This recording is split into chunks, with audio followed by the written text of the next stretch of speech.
You're listening to a Nite Muse media production. Tonight we return to the lost art of radio storytelling. Close your eyes if you like, and let the theater of the mind begin. Your host, John Robinson.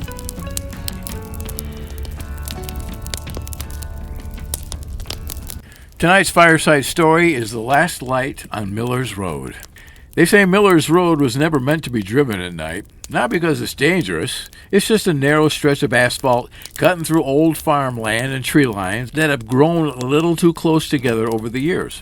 You know, it's the kind of road where your headlights feel like they don't reach quite far enough. But the story most people tell starts with a light. It was sometime in the late 90s when the first report came in. A farmer driving home late said he saw a single steady light hovering just above the road ahead of him. Not bright like headlights, more like an old lantern. So he slowed down, but the light didn't move. So he got closer, and still nothing. No car, no person, just the light. And then, just as he reached it, it drifted off the road and into the trees. He told a few people about it. Most of them just shrugged it off. It's just a reflection. It's just probably somebody walking around with a lantern. But then it happened again, and it happened again. To different drivers.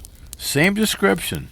A single light, always ahead of them, always just out of reach, and always leaving the road the moment you got close.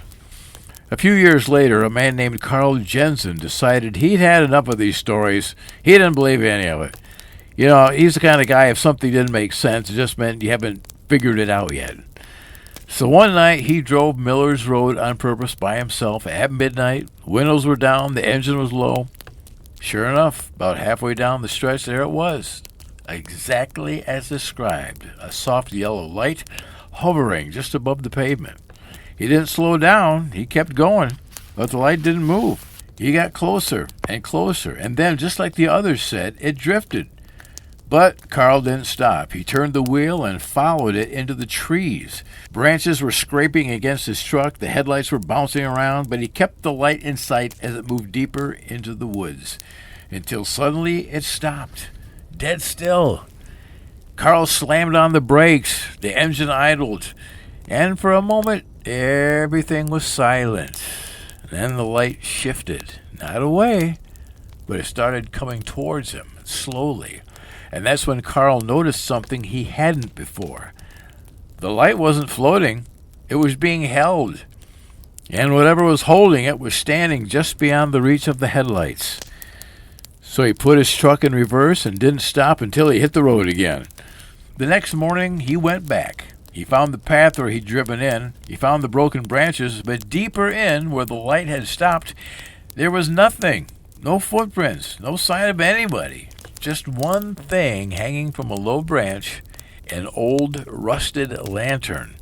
It was cold. It was empty. There was no wick in it and no fuel. And there was no way it should have ever been lit. He never drove Miller's Road at night again. And to this day, people still report seeing that light, always ahead of them, always just out of reach, and always waiting to see if someone would follow.